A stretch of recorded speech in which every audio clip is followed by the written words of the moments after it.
La réponse est oui. L'intersyndicale a décidé, après en avoir longuement discuté, a décidé d'organiser une journée de manifestation, une nouvelle journée de manifestation et de cortège le 23 septembre dans toute la France. Bon, disons que c'est important. Les syndicats essaieront de faire aussi bien que le 7 septembre.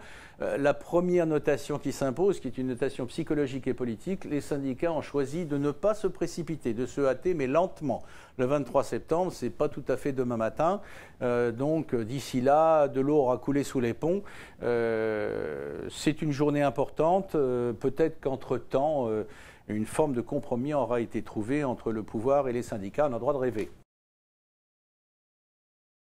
Alors du point de vue des syndicats, non évidemment.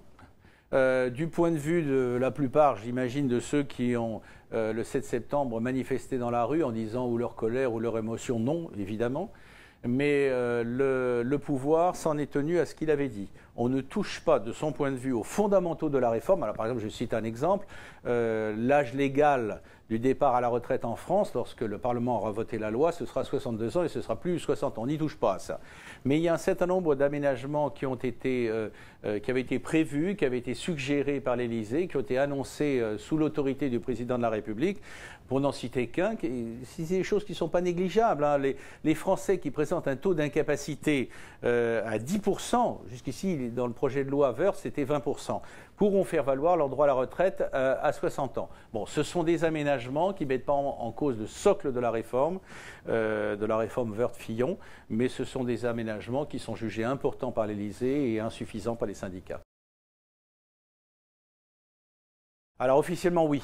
Hein, l'Élysée le dit, Matignon le dit, l'UMP le répète, donc il est en charge du dossier de la retraite, il n'est pas question de le déposséder. Mais il se passe quelque chose d'intéressant dans la perspective de l'émission À vous de juger que va gérer Arlette Chabot sur France 2 ce jeudi soir.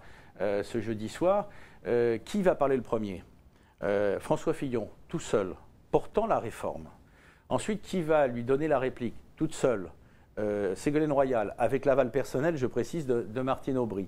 Ensuite, qui verra-t-on, qui les téléspectateurs verront-ils sur France 2? Ils verront Bernard Thibault pour la CGT et François Chérec pour la CFDT. Et puis, à la fin de l'émission, en duplex, tout seul, depuis l'Assemblée nationale, quand même, on verra surgir le ministre du Travail qui répondra, lui, aux questions d'Arlette Chabot. Et pour une raison toute simple, les leaders syndicaux ne veulent pas dialoguer avec lui. Alors voilà, c'est une situation qui en dit long. En même temps, officiellement, le patron de la réforme des retraites, c'est Éric Woerth, qu'on se le dise.